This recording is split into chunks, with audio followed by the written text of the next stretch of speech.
नमस्कार दोस्तों, capital of learning YouTube channel में आप सभी का स्वागत है। दोस्तों, इस वीडियो में हम जूनियर शिक्षक भर्ती परीक्षा 2021 के लिए जो 11 अप्रैल को होनी है आपके लिए गागर में सागर 50 प्रश्नों के मॉक टेस्ट लेकर आए हैं आप सभी लोगों के लिए। तो जो कि भर्ती परीक्षा के सिलेबस के आधार पर एनसीईआरटी के पैटर्न पर स्नातक स्तर के प्रश्न होंगे, जो परीक्षा हाल में ऐसे ही प्रश्न पूछे जाएंगे। यह गागर में सागर मॉक टेस्ट आप लोगों को परीक्षा तक निःशुल्क उपलब्ध कराई जाएगी। इसमें GS, GK, current affair, reasoning के प्रश्न होंगे। जो 4 प्रश्न जो इसमें आएंगे उसका ऑप्शन भी हम लोग पढ़ेंगे और उससे रिलेटेड मैं कुछ फैक्ट भी बताऊंगा जो कि इम्पॉर्टेंट होंगे। और परीक्षा हाल में ऐसे ही प्रश्न जैसे ऑब्जेक्टिव में 4 प्रश्न होते हैं ऑप्शन, उसी को देख कर टिक करेंगे कि कौन सा ऑप्शन हमारा सही है कौन सा गलत है। इसमें हम आपको एलिमिनेशन मेथड बताएंगे, कैसे प्रश्नों को करा जाता है, किस प्रश्न को छोड़ा जाता है। तो परीक्षा हाल में सफल होने के लिए आप ज़्यादा से ज़्यादा मॉक टेस्ट की प्रैक्टिस करें, क्योंकि साथियों आप लोगों के लिए समय बहुत कम है। मुश्किल से आप लोगों को 50-55 दिन अभी और बचे हुए हैं। तो कहते हैं ना कि प्रैक्टिस मेन मैक परफेक्ट। आपको जब जितने प्रैक्टिस करेंगे उससे अब आप उतना ही परफेक्ट होंगे। तो भगवान से यही हमारी दुआ है कि उन सभी साथियों का सिलेक्शन हो जो capital of learning YouTube channel पर पढ़ाई कर रहे हैं। तो जल्दी से इस वीडियो को लाइक तथा अपने मित्रों में शेयर कर दें ताकि उनको भी हमारी वीडियो का नोटिफिकेशन पहुंचे। और जिन मित्रों ने अभी तक इस चैनल को सब्सक्राइब नहीं किया वो सब्सक्राइब कर दें ताकि हमारी लेटेस्ट वीडियो का नोटिफिकेशन उन तक पहुंचता रहे। तो चलिए इस वीडियो को शुरू करते हैं। क्वेश्चन नंबर 1 देखते हैं कि क्या आया है। तो आप देखेंगे कि क्वेश्चन नंबर 1 में पूछा गया है कि सांची का महान स्तूप कहाँ पर है। तो सांची का स्तूप आप बताइए कहाँ पर स्थित है। आपके लिए 4 ऑप्शन दिया गया है: उत्तर प्रदेश, मध्य प्रदेश, अरुणाचल प्रदेश और आंध्र प्रदेश। तो आप गेस करके बताइए कहाँ पर सांची का महान स्तूप है। तो उत्तर हो जाएगा आपका मध्य प्रदेश। मध्य प्रदेश के एक रायसेन जिला है और वहीं पर सांची का महान स्तूप है। इसको सम्राट अशोक ने बनवाया था और ये सबसे बड़ा यहाँ पर 3 स्तूप है। इसको पहले ईंट से बनाया गया था, बाद में इसको पत्थर से बनाया गया। और शुंग शासक पुष्पसिंह मित्र ने इसके ऊपर पत्थर से बाण बनाया था, जो कि आज देखने में ये इस तरह का लगता है। इसे पत्थर की तरह बनाया गया है। और मध्य प्रदेश में एक उसका जो राजधानी है भोपाल, वहाँ पर भोजताल है जो कि बहुत फेमस है। और इसमें इंदौर एक शहर है जो कि अभी हाल ही में भारत का स्वच्छ सर्वेक्षण इसमें सूची जारी हुई उसमें प्रथम स्थान पर है। और उत्तर प्रदेश जो कि यहाँ के सीएम योगी आदित्यनाथ जी हैं और अरुणाचल प्रदेश के सीएम पेमा खांडू हैं तथा वहाँ के गवर्नर कौन हैं, बीडी मिश्रा हैं। और आंध्र प्रदेश के गवर्नर कौन है, तो आपका हो जाएगा वाईएस जगनमोहन रेड्डी, अरुणाचल प्रदेश के मुख्यमंत्री हैं। अगला देखते हैं कौन सा क्वेश्चन पूछा गया था। ये था बाजार विनिमय प्रणाली प्रारंभ की गई थी, कब की गई थी। तो आप 4 ऑप्शन बताइए: मोहम्मद बिन तुगलक के समय, इल्तुतमिश के समय, अलाउद्दीन खिलजी के समय, गयासुद्दीन तुगलक के समय। तो आप बताइए इसमें कौन होगा। तो आपका ऑप्शन हो जाएगा अलाउद्दीन खिलजी। बाजार विनिमय प्रणाली किसने शुरू की थी? अलाउद्दीन खिलजी ने शुरू की थी। अलाउद्दीन खिलजी को उपाधि लिया था कौन सा? सिकंदर सानी या दुर्ती सिकंदर। और इसने दिल्ली में अलाई दरवाज़ा, हौज खास और सीरी पोर्ट बनवाया था।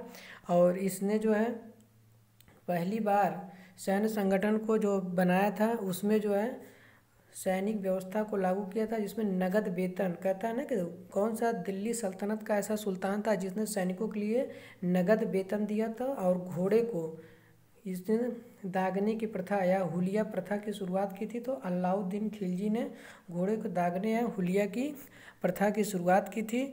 अलाउद्दीन खिलजी, ये आपका करेक्ट आंसर हो जाएगा। मोहम्मद बिन तुगलक ने पहली बार भारत में दीवाने कोही, जो कि कृषि विभाग होता है, कोही की स्थापना की थी और इसी ने जो है अपनी राजधानी दिल्ली से कहाँ पर ले गई थी, दौलताबाद अपनी राजधानी कहे थे। और इल्तुतमिश भारत में जो कि गुलाम वंश का वास्तविक संस्थापक कहा जाता है। इसने पहली बार भारत में सिक्का चलवाया था, टका तथा जीतल का सिक्का चलवाया था। और इल्तुतमिश जो कि जो यहाँ पर कुतुब मीनार है इसकी जो स्थापना किया था, स्थापित कौन किया था, कुतुबुद्दीन ऐबक। तथा इसको पूरा कौन कराया था, इल्तुतमिश ने। और इन्हीं की बेटी थी रजिया सुल्ताना जो कि प्रथम मुस्लिम शासिका थी। और ये गियासुद्दीन तुगलक भारत के ऐसे जो है शासक थे जिन्होंने दिल्ली सल्तनत के सुल्तान थे, जिन्होंने भारत में दिल्ली सल्तनत के राज्य में पहली बार नहर की स्थापना की। और इन्होंने पूछा कि दिल्ली सल्तनत का वो कौन सा राजा था या सुल्तान था जिसने पहली बार दक्षिण भारत को अपने राज्य में मिलाया, तो आप ऑप्शन करेंगे गयासुद्दीन तुगलक। और कहेगा कि किसने पहली बार दक्षिण भारत को आक्रमण किया था, तो जलालुद्दीन खिलजी के समय अलाउद्दीन खिलजी ने दक्षिण भारत पर विजय किया था। अगला देखते हैं कौन सा। अब बताइए चित्तौड़ का स्तंभ किसने बनवाया था, राणा प्रताप ने, राणा कुंभा ने, राणा सांगा ने या बप्पा रावल ने। बताइए, आपका क्वेश्चन ये हो जाएगा उत्तर राणा कुंभा ने। चित्तौड़ का स्तंभ जिसको कीर्ति स्तंभ भी कहते हैं या विजय स्तंभ कहते हैं, राणा कुंभा ने जिस समय मुबारक शाह खिलजी को परास्त किए थे उन्हीं की खुशी में जो है ये राणा कुंभा ने विजय स्तंभ की स्थापना किए थे। और महाराणा प्रताप की अगर बात करते हैं तो 1586 ईस्वी में 1576 ईस्वी में इन्होंने अकबर से युद्ध हुआ था जिसमें इनकी हार हुई थी। और राणा सांगा जो कि 1527 ईस्वी में खानवा के युद्ध में बाबर से हारे थे। अगला क्वेश्चन देखते हैं कौन सा होगा, आपका हो जाएगा ये अकबर नामक पुस्तक का लेखक कौन है, तो आईने अकबरी भी इसको कहते हैं। आईने अकबरी पुस्तक के लेखक कौन है, अकबर हैं कि अब्दुल फजल हैं कि फिरदौसी हैं कि आपके जहांगीर हैं। बताइए, ये आईने अकबरी के लेखक हो जाएंगे अब्दुल फजल। क्यों, क्योंकि ये इनके जो है नवरत्नों में से एक थे। इन्होंने ही पहली बार और इन्होंने जो पंचतंत्र विष्णु शर्मा की पुस्तक है उसका अनुवाद ये सुहेली में अनुवाद किए थे विष्णु शर्मा। तो आपका उत्तर हो जाएगा अब्दुल फजल। इसने आईने अकबरी की स्थापना की, अकबर की जगह आईने अकबरी हो जाएगा आपका आईने अकबरी। और अकबर की बात करते हैं तो अकबर जो कि मुग़ल सम्राट था, इन्हें ने तीर्थ यात्रा कर 1563 ईस्वी में तथा जजिया कर 1564 ईस्वी में समाप्त किए थे। बुलंद दरवाज़ा का निर्माण तथा फतेहपुर सीकरी का निर्माण करवाए थे। और इन्हीं के समय ईस्ट इंडिया कंपनी 1600 ईस्वी को इंग्लैंड में स्थापित की गई थी। किसके समय में, एलिजाबेथ प्रथम के समय में। और फिरदौसी जो कि शाहनामा के लेखक हैं, ये मोहम्मद जो गजनवी था भारत में आक्रमण किए थे उनके समय में, ये उस समय राजकवि था। और जहांगीर जो कि मुग़ल सम्राट थे, इनके चित्रकला का स्वर्णकाल कहा जाता है। और इन्होंने न्याय की जंजीर, सोने से बनी हुई न्याय की जंजीर बनवाए थे। अगला क्वेश्चन कौन सा है, पूछा है कि बेलगांव के ऑल इंडिया कांग्रेस अधिवेशन की अध्यक्षता किसने की थी, तो बेलग्राम की बताएंगे आप अरविंद घोष, राजा राम मोहन राय के समय या लाला लाजपत राय या गांधी जी। तो आपका उत्तर कौन सा हो जाएगा, बताइए। बेलग्राम में गांधी जी ने पहली बार 1924 ईस्वी में कांग्रेस की अध्यक्षता किए थे। और इन्होंने 1901 ईस्वी में कलकत्ता के अधिवेशन में पहली बार सदस्य के रूप में बैठक में शामिल हुए थे। और गांधी जी ने चंपारण आंदोलन, असहयोग आंदोलन और सविनय अवज्ञा आंदोलन और इसके बाद भारत छोड़ो आंदोलन की शुरुआत की थी। 1942 ईस्वी में गांधी जी ने फिनिक्स फार्म जो कि डरबन में स्थित है वहाँ पर स्थापना किए थे। और यहाँ पर अरविंद घोष के बारे में अगर बात करते थे, इन्होंने युगांतर नामक एक पुस्तक लिखी है और राजा राम मोहन राय जो कि 1829 ईस्वी में लॉर्ड विलियम बेंटिंक के समय सती प्रथा का अंत किए थे और 1828 ईस्वी में ब्रह्म समाज की स्थापना किए थे।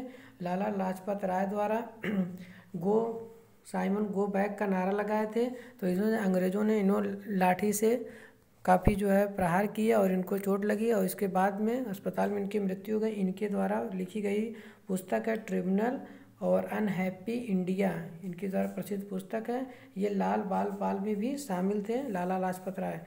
अगला देखते हैं कौन सा क्वेश्चन है। लिखा है कि अमर राष्ट्रीय गीत जो है वंदे मातरम के रचयिता कौन है। तो रविंद्रनाथ टैगोर, शरत चंद्र चट्टोपाध्याय, वकील चंद्र चट्टोपाध्याय या सुरेंद्र नाथ चट्टोपाध्याय। तो इसके लेखक हैं बंकिम चंद्र चटर्जी। इनकी एक पुस्तक है आनंद मठ। इसी में जो है पहली बार वंदे मातरम गाया गया था 1896 के कलकत्ता अधिवेशन में, जिसके जो है अध्यक्ष थे रहमत उल्ला एम सयानी। और रविंद्रनाथ टैगोर जिन्होंने 1911 में राष्ट्रगान लिखे थे और 1913 ईस्वी में गीतांजलि के लिए इनको पहली बार नोबल पुरस्कार दिया गया। तो प्रथम भारतीय नोबल पुरस्कार प्राप्तकर्ता कौन है, रविंद्रनाथ टैगोर। अगला देखते हैं फ्रंटियर गांधी किसको कहा जाता है। तो फ्रंटियर गांधी किसको कहा जाता है, गांधी जी को, अब्दुल अली खान को, खान कपूर खान को या लाला लाजपत राय को। तो आपका उत्तर हो जाएगा खान अब्दुल गफर खान। उस समय 1930 ईस्वी में सविनय अवज्ञा आंदोलन के समय अब्दुल गफर खान ने उत्तर पश्चिम सीमांत यानी कि पाकिस्तान और पंजाब के एरिया में लाल कुर्ती नामक एक आंदोलन चलाए थे। वो इसी से इनको फ्रंटियर गांधी भी कहा जाता है और इनको पहली बार भारत रत्न भी दिया गया। गांधी जी के बारे में अभी हम ऊपर बता ही चुके हैं। लाला लाजपत राय, इनकी पुस्तक है ट्रिब्यूनल और अनहैप्पी इंडिया। और गांधी जी असहयोग आंदोलन, भारत छोड़ो आंदोलन, सविनय अवज्ञा आंदोलन, चंपारण आंदोलन से संबंधित हैं। और इन्होंने 1924 ईस्वी में बेलग्राम की कांग्रेस की अध्यक्षता किए थे। अगला क्वेश्चन, स्थानीय स्वशासन के जनक कौन है भारत में, बताइए। लॉर्ड रिपन, लॉर्ड हार्डिंग या लॉर्ड डलहौजी या आपके जो हो जाएंगे लॉर्ड लिटन। तो आपका उत्तर हो जाएगा इसमें लॉर्ड रिपन 1882 ईस्वी में स्थानीय स्वशासन के जनक माने जाते हैं। लॉर्ड हार्डिंग के समय यहाँ पर आपका जो दास प्रथा है 1844 ईस्वी में इसको ख़त्म किया गया था। लॉर्ड हार्डिंग नरबली प्रथा किए थे। और लॉर्ड डलहौजी के समय भारत में रेल और डाक विभाग की स्थापना किए थे और इन्होंने कुशासन का आरोप लगाकर अवध को अपने राज्य में मिला लिया था। अगला क्वेश्चन देखते हैं, भाखड़ा बांध किस नदी पर स्थित है।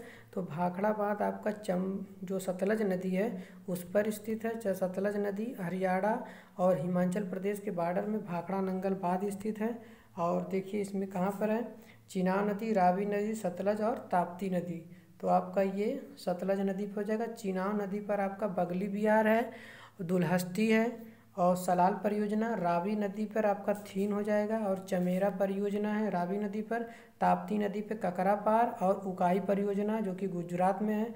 अगला देखते हैं, हिमाचल प्रदेश के बिलासपुर जिले में सतलज नदी पर इसकी ऊंचाई कितनी है, 255.55 मीटर है। और ये भारत का और क्या विश्व का सबसे भूकंपीय क्षेत्र में ऊंचा है। इसकी ऊंचाई कितनी है, 740 फीट ये ऊंचा है। और अगर पूछेगा कि भारत का सबसे ऊंचा बांध का है तो 261 मीटर ऊंचा टिहरी बांध है जो कि बिलंगाना नदी पे स्थित है। अगला क्वेश्चन देखते हैं, भारत का रूर किस नदी घाटी को कहा जाता है, दामोदर, हुगली, गोदावरी या स्वर्णरेखा नदी को।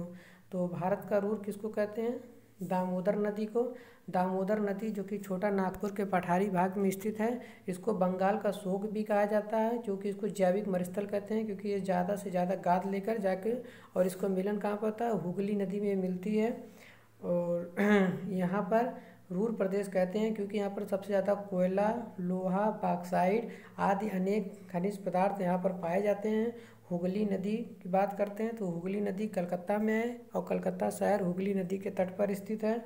गोदावरी नदी के तट पर नासिक शहर स्थित है तथा नांदेड़ स्थित है। गोदावरी नदी बंगाल की खाड़ी में जाकर गिर जाती है। स्वर्ण रेखा नदी उड़ीसा और झारखंड में बहती है। पूछता है जमशेदपुर नगर किस नदी पर स्थित है, तो आप बताएंगे जमशेदपुर नगर स्वर्ण रेखा नदी पर स्थित है। अगला क्वेश्चन यहाँ दिखा है, प्रदूषण के कारण यह भारत का रूट क्षेत्र छोटा नागपुर की पहाड़ी की ऊंचाई 610 मीटर ऊंचा है, जो कि पारसनाथ है। इसकी सबसे ऊंचाई कौन है? पारसनाथ। पहले वीड़ों के लिए कुख्यात थी, जो अपने बाढ़ों के लिए ये कुख्यात थी। अगला देखते हैं, भारत के किस राज्य में काली मिट्टी पाई जाती है? आप बताइए कहाँ पाई जाती है? जम्मू कश्मीर, बिहार, गुजरात या झारखंड में? तो आप कहेंगे कि इसमें काली मिट्टी सबसे ज़्यादा कहाँ पाई जाती है? गुजरात में, क्योंकि देखिए ये भारत का मैप है इस तरह, और यहाँ पर इतनी एरिया में आपका कहाँ काली मिट्टी पाई जाती है, जो कि बेसाल्ट लावा चट्टान से बनी होती है। इसमें काली मिट्टी इसको कहते हैं, और इसमें रेगुड़ मिट्टी भी कही जाती है। इसमें कपास का उत्पादन सर्वाधिक मात्रा में होता है। अगला क्वेश्चन देखते हैं, दक्कन का पठार इसको भी कहते हैं। गुजरात, महाराष्ट्र, तमिलनाडु, गुजरात और में काली मिट्टी पाई जाती है। अगला देखते हैं, विश्व का एकमात्र तैरता हुआ राष्ट्रीय उद्यान कहाँ पर स्थित है? तो अब बताएं, मेघालय, मणिपुर, गुजरात या तमिलनाडु में? तो ये कहाँ पर स्थित है? ये आपका मणिपुर में स्थित है। मणिपुर में एक है लोकटक झील, इसी पे केबुल लामजाओ नाम का तैरता हुआ राष्ट्रीय उद्यान है, जो कि संगई हिरन के लिए फेमस है। मेघालय की राजधानी शिलांग है और गुजरात की राजधानी गांधीनगर है। गुजरात के सीएम इस समय विजय रूपाणी है तथा वहाँ की गवर्नर कलराज मिश्र गवर्नर है वहाँ के। तमिलनाडु की राजधानी चेन्नई है। अगला क्वेश्चन देखते हैं, बताइए भारत का सिलिकॉन वैली किस नगर को कहा जाता है? मुंबई को, हैदराबाद को, चेन्नई को या बेंगलुरु को? तो आपका आंसर हो जाएगा बेंगलुरु को भारत का सिलिकॉन वैली कहते हैं, क्योंकि जो अमेरिका एक देश है, यहाँ पर सैन फ्रांसिस्को कैलिफोर्निया पर, यहाँ पे सिलिकॉन वैली इसलिए कहते हैं क्योंकि यहाँ सिलिकॉन की चिप बनाई जाती है सबसे ज़्यादा, जो कि मेमोरी कार्ड वगैरह में लगाई जाती है। इसलिए भारत को बेंगलोर का सिलिकॉन वैली कहा जाता है। जो बेंगलुरु शहर है वो भारत के सिलिकॉन वैली कहा जाता है। मुंबई को आपका जो कि आर्थिक कैपिटल है, इसको फिल्म सिटी कहा जाता है। हैदराबाद चार मीनार के लिए फेमस है, जो कि ये निजामाबाद जो शहर है, हैदराबाद और सिकंदराबाद, निजाम जो है मूसी नदी पर स्थित है। और चेन्नई जो कि तमिलनाडु की राजधानी है। अगला देखते हैं, बताइए भारत की सबसे बड़ी सिंचाई परियोजना नहर कहाँ पर स्थित है? आप यमुना नहर है, इंदिरा गांधी नहर है, सरहिंद नहर है, ऊपरी दोआब नहर? तो आपका करेक्ट आंसर हो जाएगा इंदिरा गांधी नहर। ये जो है सतलज नदी और जो ब्यास नदी आके मिलती हैं, यहीं पर हरिके बांध बनाया गया है। इसके जलाशय को पूंग जलाशय कहते हैं, और ये भारत की सबसे बड़ी नहर परियोजना है, जो कि हिमाचल प्रदेश या हरियाणा, पंजाब और राजस्थान को सिंचित करता है। अगला देखते हैं, कह रहा है कि जवाहरलाल नेहरू बंदरगाह कहाँ पर है? पारादीप, कोचीन, मुंबई या कलकत्ता? आपका करेक्ट आंसर हो जाएगा मुंबई। इसको नाहा व सोवा बंदरगाह भी कहते हैं, क्योंकि मुंबई का जो बंदरगाह था उसके भार को कम करने के लिए यहाँ पर बनाया गया है। और ये भारत का सबसे आधुनिक तथा सबसे बड़ा बंदरगाह है। और पारादीप जो कि उड़ीसा में स्थित है, कोचीन केरल में स्थित है, और कोलकाता आपका पश्चिम बंगाल में ये भी बंदरगाह है। अगला क्वेश्चन है, भारत में अंतर्राष्ट्रीय सुनामी चेतावनी प्रणाली को कब अपनाया गया? तो आप बताइए 2004 में, 2005 में, 2006 में या 2007 में? आपका करेक्ट आंसर हो जाएगा 2006 में। 28 दिसंबर 2004 को भारत में जो उसका पूर्वी एरिया है सुनामी आया था, उसी को चेतावनी के लिए हैदराबाद में अंतर्राष्ट्रीय सूचना प्रणाली भारत में लगाई गई है। अगला क्वेश्चन कौन सा है, भारतीय संविधान सभा का प्रथम स्थायी सदस्य कौन था? अब बताइए, अंबेडकर थे या BN राव थे, जवाहरलाल नेहरू थे या राजेंद्र प्रसाद थे? तो आपका करेक्ट आंसर हो जाएगा यहाँ पर राजेंद्र प्रसाद, क्योंकि 9 दिसंबर 1946 ईस्वी को पहली बार सच्चिदानंद को अस्थायी सदस्य बनाया गया था और डॉक्टर राजेंद्र प्रसाद को स्थायी सदस्य बनाया गया था 11 दिसंबर 1946 ईस्वी को। और पंडित जवाहरलाल नेहरू जो कि प्रारूप समिति के जो प्रारूप समिति होती है उद्देश्य प्रस्ताव लाए थे पंडित जवाहरलाल नेहरू, और प्रारूप समिति के अध्यक्ष थे BR अम्बेडकर राव। इनको जो है प्रारूप समिति में कुल कितने सदस्य? 7 सदस्य थे। और पूछेगा संविधान के जो सलाहकार थे, विधि सलाहकार, तो वो BN राव थे, संवैधानिक सलाहकार। अगला देखते हैं, आपका ये क्वेश्चन है, भारतीय संविधान कब लागू हुआ?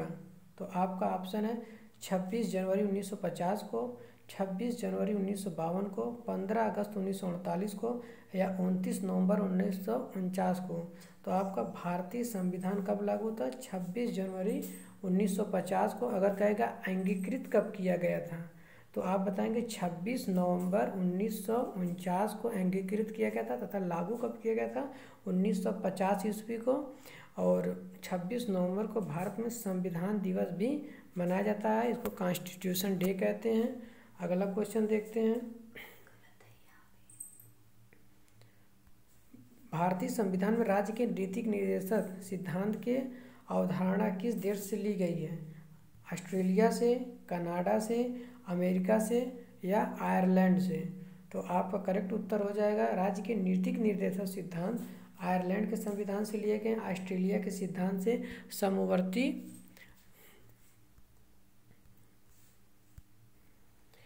समवर्ती सूची लिया गया है, कनाडा के सिद्धांत से संघीय व्यवस्था ली गई है और अमेरिका के सिद्धांत से प्रस्तावना और मौलिक अधिकार जो होते हैं वो जो भाग 3 में है 12 से 36 तक मौलिक अधिकार वो अमेरिका के संविधान से लिया गया है। अगला क्वेश्चन देखते हैं, राष्ट्रपति द्वारा संसद के दोनों सदनों में कितने सदस्यों को नामित किया जाता है? तो बताइए 12, 14, 16 या 10? तो राष्ट्रपति द्वारा संसद के दोनों सदनों के लिए कितने सदस्यों को नामित किया जाता है? तो आपका करेक्ट आंसर 12 हो जाएगा। क्यों? राज्यसभा से लिया कर दिया जाएगा 12 अनुच्छेद 80 के ए के तहत लिया जाता है, और लोकसभा में बात करेंगे तो अनुच्छेद 331 के तहत तो एंग्लो इंडियन की सदस्यता दी जाती है। तो 12 2 कितना हो गया आपका 14, ये आपका करेक्ट आंसर हो जाएगा। अगला क्वेश्चन देखते हैं, पहले वित्त आयोग का गठन कब हुआ? आपका करेक्ट आंसर बताइए। 1950, 1951, 1952, 1964। पहले वित्त आयोग का गठन 1991 जो 51 है उसमें गठन हुआ था। तो इसके पहले प्रथम अध्यक्ष कौन थे? केसी नियोगी थे। ये राष्ट्रपति द्वारा इसका जो है किया जाता है। अनुच्छेद किसमें है? 280 में वित्त आयोग है। वित्त आयोग पहले 2 वर्ष में नियुक्त की जाती थी, लेकिन अब 5 वर्षों के लिए नियुक्त किए जाते हैं। प्रेजेंट टाइम में आप इस समय इसके जो है कौन अध्यक्ष हैं? तो NK सिंह इस समय इसके अध्यक्ष हैं, वित्त आयोग के अध्यक्ष। अगला देखते हैं कौन सा है, राष्ट्रपति द्वारा त्यागपत्र किसे प्रदान किया जाता है या किसके समक्ष प्रस्तुत किया जाता है? तो लोकसभा अध्यक्ष, प्रधानमंत्री, उपराष्ट्रपति या भारत के न्यायाधीश? आप बताएंगे कि राष्ट्रपति अपना त्यागपत्र किसे प्रस्तुत करता है? तो ये आपका उपराष्ट्रपति को प्रस्तुत करता है। अगर पूछेगा लोकसभा अध्यक्ष तो उपाध्यक्ष लोकसभा उपाध्यक्ष को, प्रधानमंत्री भी राष्ट्रपति को, और भारत के मुख्य न्यायाधीश भी राष्ट्रपति को अपना त्यागपत्र देते हैं। अगला क्वेश्चन है, स्वतंत्र भारत की लोकसभा का पहला अध्यक्ष कौन था? तो स्वतंत्र भारत के पहले लोकसभा अध्यक्ष GB आप बताएंगे हुकुम सिंह, बालीराम भगत, रवि राय या GB मावलंकर? तो आपका आंसर हो जाएगा GB मावलंकर। अगला क्वेश्चन देखते हैं, जिला न्यायाधीश में न्यायाधीशों की नियुक्ति किसके द्वारा की जाती है? तो आप बताइए, राज्यपाल द्वारा, मुख्यमंत्री द्वारा, विधि मंत्री द्वारा या राष्ट्रपति द्वारा? तो न्यायालय में जो जिला न्यायालय होता है उसमें न्यायाधीशों की नियुक्ति राज्यपाल करता है। किसके सलाह पर? हाई कोर्ट के जो उस समय जो है जज होते हैं उनके द्वारा किया जाता है। 233 के तहत इसमें इसकी नियुक्ति की जाती है। मुख्यमंत्री का अगर पूछेगा किस अनुच्छेद में, तो 164 में आर्टिकल में है, और वित्त मंत्री इस समय सीतारमण है, और राष्ट्रपति की नियुक्ति 52 में की जाती है। अगला क्वेश्चन देखते हैं कौन सा है, पंचायती राज प्रणाली पहले किन 2 राज्यों में लागू हुआ था? तो आप बताइए, आंध्र प्रदेश और राजस्थान में, असम और बिहार में, मणिपुर और उत्तर प्रदेश में, पंजाब और चंडीगढ़ में? तो आप पहली बार कब लागू हुआ था? आंध्र प्रदेश और राजस्थान में। आंध्र प्रदेश तो बाद में लागू हुआ था, लेकिन पहले आपका कहाँ लागू हुआ था? राजस्थान के नागौर जिले में लागू हुआ था। पंचायती राज व्यवस्था 1957 को बलवंत राय मेहता द्वारा मतलब सुझाव दिया गया था, तभी से लागू किया गया है। और बाद में आंध्र प्रदेश में लागू किया गया। ये इसमें एक ज़िले में लागू किया गया था, नागौर में, और आंध्र प्रदेश में पूरे राज्य में लागू किया गया। तो इसको भी आप अगर पूछेगा पूरे राज्य में तो आंध्र प्रदेश बताएंगे, अगर पूछेगा सिर्फ एक ज़िला में तो आप राजस्थान बताएंगे। और इसको कहते हैं कि इसका कब इसको संवैधानिक दर्जा दिएगा, कहते हैं कि तेरी पंचायत कराऊंगा, मतलब 73वां संविधान संशोधन, 73वें संविधान में संशोधन में 1993 में इसको जो है पंचायती राज व्यवस्था को संवैधानिक दर्जा दिया गया था। किस अनुच्छेद में पंचायती राज व्यवस्था है, तो 243 में पंचायती राज व्यवस्था का गठन किया गया। और कहा गया पंचायती जो पंचायत होता है, ग्राम पंचायत किसमें है, तो आर्टिकल आप 40 बताएंगे ग्राम पंचायत। अगला देखते हैं, ताजे पानी जो होता है उसका हिमांक बिंदु क्या होता है, 0 डिग्री, 3 डिग्री, 4 डिग्री, 5 डिग्री। तो आपका ये 0 डिग्री होता है हिमांक, और 4 डिग्री पर सबसे ज़्यादा पानी का घनत्व किस पे होता है, 4 डिग्री सेंटीग्रेड में पानी का घनत्व सबसे ज़्यादा होता है, और उसकी वॉल्यूम जो होती है वो सबसे आयतन सबसे कम होता है। अगला क्वेश्चन देखते हैं, श्वेत प्रकाश कितने रंगों का मिश्रण है, तो ये आप बताएं 4, 5, 6 या 7। तो आपका करेक्ट आंसर हो जाएगा 7। इसका है बिब गोर, इसमें आपका 7 रंग आ जाएंगे, बिब गोर। अगला देखते हैं, वाहन पीछे से आने वाली वस्तु को देखने के लिए किसका प्रयोग करते हैं, तो वाहन में जो यहाँ पे जैसे कार वगैरह है, यहाँ पे एक जो मिरर लगी होती है वो उत्तल लेंस रहती है जो ड्राइवर के बगल में रहती है।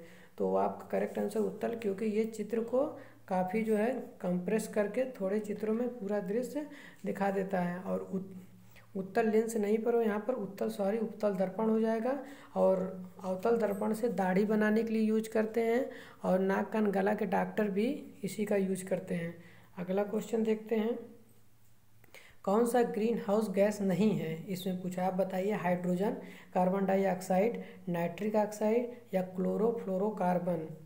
आपका करेक्ट आंसर हो जाएगा हाइड्रोजन। हाइड्रोजन इसमें ग्रीन हाउस गैस नहीं है। बाकी कार्बन डाइऑक्साइड जिसको CO2 कहते हैं, नाइट्रिक ऑक्साइड N2O हो जाएगा आपका, और क्लोरोफ्लोरोकार्बन CCl4 हो जाएगा।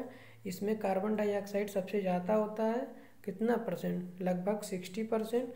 और जलवाष्प और ओजोन भी ये ग्रीन हाउस गैस हैं। अगला देखते हैं कौन सा है, फूलों को कृत्रिम रूप से पकाने में कौन सा गैस हम यूज करते हैं, तो फूलों को कृत्रिम रूप से पकाने के लिए एसिटिलीन, एथिलीन, मीथेन या ईथेन का प्रयोग करते हैं। बताइए कौन सा, तो आपका करेक्ट आंसर हो जाएगा, कृत्रिम रूप से अगर पूछेगा तो आप एसिटिलीन बताएंगे, C2H2। अगर पूछेगा कि प्राकृतिक रूप से तो एथिलीन बताएंगे। और एसिटिलीन को कार्बाइड भी कहते हैं। मीथेन का फार्मूला होता है CH4, जो कि इसको मार्स गैस भी करते हैं। इसका कहाँ पर मिलता है, ये पुआल करने वाली गाय या गोबर गैस में, या फिर जो है धान के खेत में मीथेन गैस पाई जाती है। बताइए, वनस्पति घी के औद्योगिक उत्पादन में कौन सी विधि का प्रयोग करते हैं, वियोजन, अपचयन, ऑक्सीकरण या आयनन। इसमें अपचयन होता है। इसमें उत्प्रेरक उच्च दाब पर निकिल का यूज करते हैं। निकिल जो है ये उत्प्रेरक के रूप में काम करते हैं। हाइड्रोजन जो होता है वनस्पति तेलों से क्रिया करके हाइड्रोजनीकरण, जो उस तेल का होता है उसको तेलों का हाइड्रोजनीकरण प्रक्रिया कहते हैं। इसी प्रक्रिया के दौरान वनस्पति घी का, जिसको डाल्डा घी पहले हम कहते थे, उसका निर्माण होता है। अगला क्वेश्चन देखते हैं क्या है, मानव शरीर में प्रचुर मात्रा में कौन सा तत्व पाया जाता है, कार्बन कितना 20%, आयरन आपका, नाइट्रोजन 3% या ऑक्सीजन, सबसे ज़्यादा ऑक्सीजन आपकी पाई जाती है। अगला क्वेश्चन देखते हैं, मानव शरीर का सबसे बड़ा अंग कौन सा है, बताइए, हृदय, मस्तिष्क, यकृत या गुर्दा। तो आपका करेक्ट आंसर हो जाएगा यकृत, जो कि लीवर भी कहते हैं। मानव शरीर का सबसे बड़ा अंग, इसमें लगभग 500 जो कि फंक्शन होते हैं, क्रियाएं होती हैं। यकृत का काम क्या है, पित्त का श्रावण करना होता है, विटामिन का संश्लेषण करना होता है, यूरिया का जो कि संश्लेषण करना होता है, विषैले पदार्थ को विसरण करता है या विप्योहन करता है, अमोनिया जो होती है उसको भी फिल्ट्रेशन करता है। अगला क्वेश्चन देखते हैं, मानव 35 जो क्वेश्चन नंबर है, मानव शरीर का सामान्य रक्तदाब कितना होता है, आपका 80/120, या 90/180 या 120/160 या 85/150। जो पारा होता है mg, इसको कहते हैं पारा में mm। तो आपका ऑप्शन हो जाएगा जो करेक्ट 20/80/120 mg इसको कहते हैं। ये जो है आपका सिस्टोलिक हो जाएगा 120 और डायस्टोलिक आपका हो जाएगा 80। मतलब मैक्सिमम आपका कितना हो जाएगा 120 और मिनिमम आपका 80 आपका सामान्य रक्तदाब होगा। अगला है श्रम विभाजन की धारणा का समर्थन किसने किया था? किंज ने, मार्शल ने, स्मिथ ने या वाउमोल ने? तो आपका एडम स्मिथ, जो कि आधुनिक अर्थशास्त्र के इसको जनक भी कहा जाता था, इन्हीं ने श्रम विभाजन की धारणा का समर्थन किया। अगला क्वेश्चन देखते हैं, मानव शरीर की सबसे लंबी कोशिका कौन सी है? पेशी कोशिका, रक्त कोशिका, अस्थि कोशिका या तंत्रिका कोशिका? तो आपका ऑप्शन हो जाएगा तंत्रिका कोशिका, जिसको न्यूरॉन्स भी कहते हैं। ये लगभग 40 सेंटीमीटर लंबी होती है और इसमें जो है सबसे, अगर पूछेगा सबसे बड़ी कोशिका तो तंत्रिका कोशिका, सबसे बड़ा अंग यकृत और सबसे बड़ी अंतरस्राही ग्रंथि तो थायराइड हो जाएगा। ये आप याद कर लीजिए। अगला देखते हैं, स्वर्णिम क्रांति का संबंध किससे है? रेशम कीट पालन से या कृषि एवं मधुमक्खी पालन से, अंगूर पालन से या चारा उद्योग का विकास करने से? तो आपका करेक्ट आंसर हो जाएगा कृषि एवं मधुमक्खी पालन से। रेशम कीट के पालन को सेरीकल्चर कहते हैं तथा अंगूर उत्पादन को हम विटीकल्चर कहते हैं। अगला क्वेश्चन देखते हैं, भारतीय रिजर्व बैंक का राष्ट्रीयकरण किस वर्ष हुआ था? 1948 में, 1945 में, 1949 में या 1947 में? तो आरबीआई जो रिजर्व बैंक ऑफ है इंडिया, इसका जो है राष्ट्रीयकरण 1 जनवरी आपका 1949 को हुआ था और इसकी स्थापना 1 अप्रैल 1935 को ईस्वी को इसका हेडक्वार्टर मुंबई में है।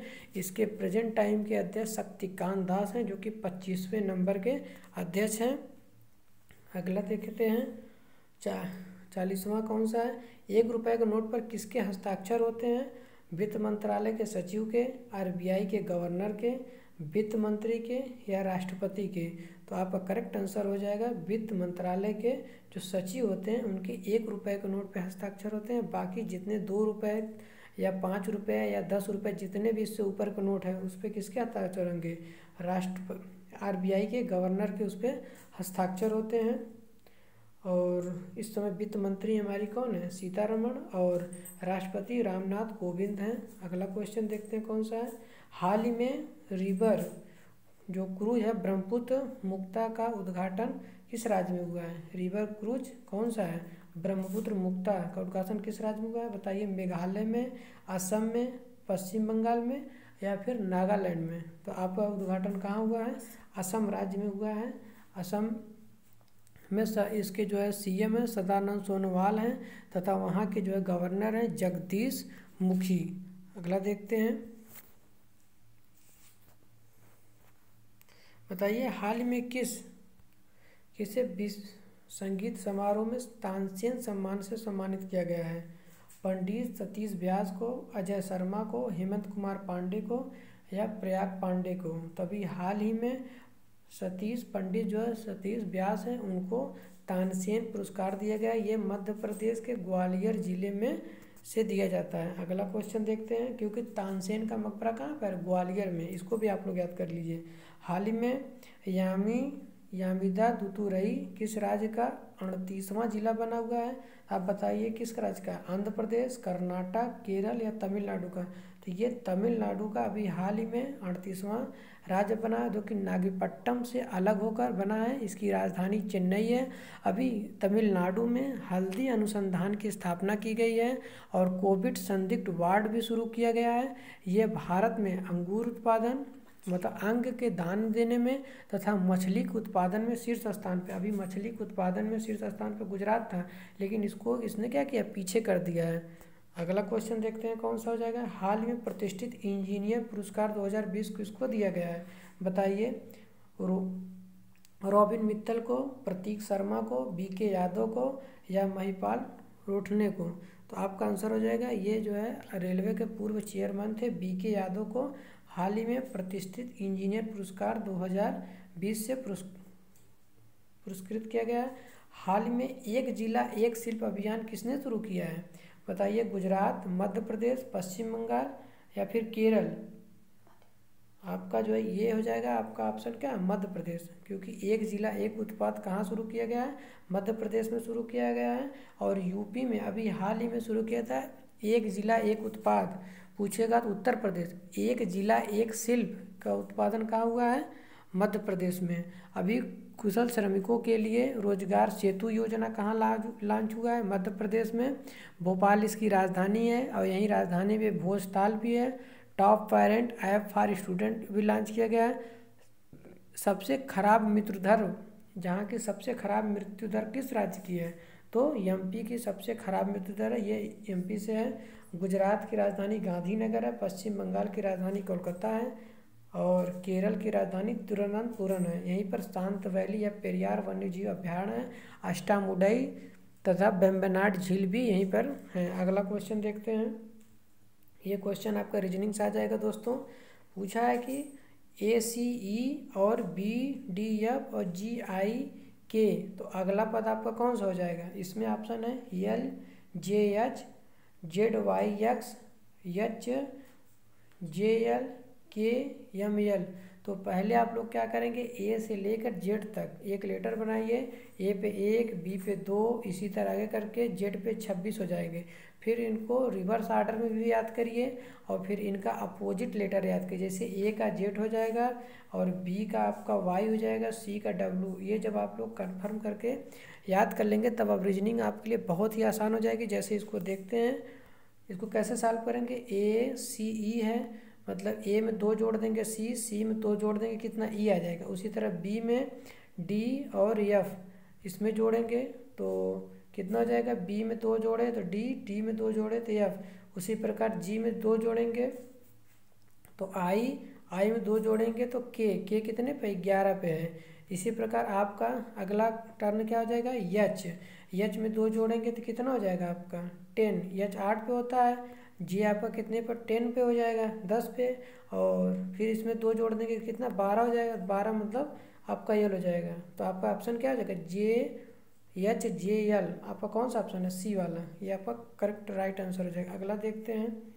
अगला पूछा है कि 30, 24, 19, 15 और 12 में ये आपका कौन सा डिसेंडिंग आर्डर जो है सीरीज है? पहले बड़े से फिर छोटा हो रहा है, तो इसको चेक करने के लिए आप देखेंगे इसमें से हम अगर माइनस किए तो 30 में से कितना कराएंगे? 24 हो जाएगा। 6 में से कितना करेंगे?